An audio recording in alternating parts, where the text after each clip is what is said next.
Donald Trump has performed a U-turn in his trade politics. Last week he had announced massive tariff increases for almost all trade partners, for example 20% for the EU. This week, however, Trump paused his high tariffs and only applies a 10% tariff for a period of 90 days. This is supposed to give countries time to negotiate trade deals with Donald Trump. Overall, this strengthens our base case scenario. We had already revised our forecast 5 weeks ago when Trump became more specific with his tariff threats. Since then, our base case scenario has been the following. Some tariffs on certain sectors, such as steel and aluminum, as well as cars, will remain in place. Other higher tariffs, such as the reciprocal tariffs, are more a bargaining chip and will not remain in place in the medium term. For this reason, we did not adjust our forecasts last week, and now, after Trump's U-turn, we also have only a moderate need to change our forecasts. For the United States, we lower our growth forecast for this year slightly from 2.0% to 1.7%.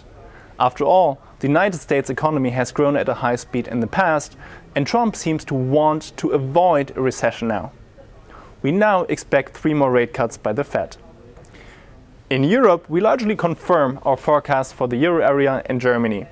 We continue to expect the euro area to grow by 0.7% and Germany to stagnate at a 0% growth. Next year, inflation is likely to be lower than expected. We are lowering our forecast for the euro area to 2.1% inflation. This is due to the fact that rerouted Chinese exports could put pressure on the European goods prices domestically. As with the Fed, we expect the ECB to cut interest rates 3 more times. That is 1 more time than originally forecasted. German government bonds will benefit from this environment. This is because lower growth and lower inflation will allow the ECB to cut interest rates more. We have cut our forecasts for 10-year bond yields from 3.1 to 2.6% for the end of this year.